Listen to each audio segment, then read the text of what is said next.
Pretty exciting for us to be getting some rain after so much Yeah. dry weather, but it can add up quickly and actually cause some problems. As we've seen. And in fact, Northern Nevada has a history of flooding. And since Governor Sandoval has declared this Flood Awareness Week, we thought we'd take a look at who needs flood insurance and who doesn't. Aaron Breen looked into that for us today and joins us now out in the elements with the details. Aaron, what'd you find out?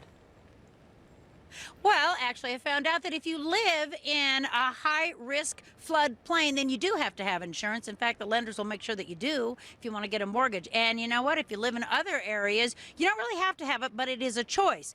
What we do know here in Northern Nevada is that the rain can add up and cause problems pretty quickly. No one really expected this to come on as quickly as it did back in 1997 either. Sure, they knew it was going to rain a lot, but $750 million in damages was more than anyone really saw coming, which brings us to the importance of flood insurance. Who needs flood insurance? Everybody can buy flood insurance. It's available to everybody. The lenders will require flood zone if you buy a property in a high-risk flood zone. They'll require the flood insurance. But even this year, we've seen flash flooding from Lemon Valley to Hidden Valley. Because those are not high-risk areas, flood insurance there is optional. And as more and more severe weather hits us nationwide, it's costing everyone who buys in. Losses, nationwide losses everywhere. Again, it's a federal program.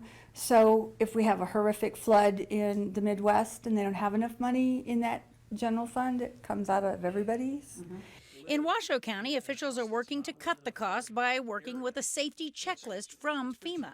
Washoe County has been able to cut flood insurance rates in the unincorporated areas of the county. Here in Washoe County, in unincorporated Washoe County, through the efforts that we've done, we've been able to save the 600 plus unincorporated Washoe County residents that live in these special flood hazard areas. We've been able to save them about $113,000 collectively. Yeah. And even though history shows us that drought is so often followed by flood, the number of residents actually buying into flood insurance in our area has just stayed static.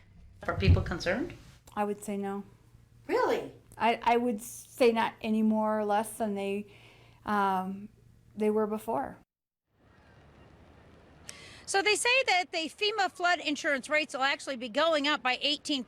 To find out if you want to invest in that, you can find out how much risk your property is in. We got a website for you to go to. It's called floodsmart.gov, and you can type in your address. It'll tell you exactly where you stand in terms of having any kind of a problem. And we've got a link all set up for you on our website at KTVN.com. Covering the story, Aaron Breen, Channel 2 News.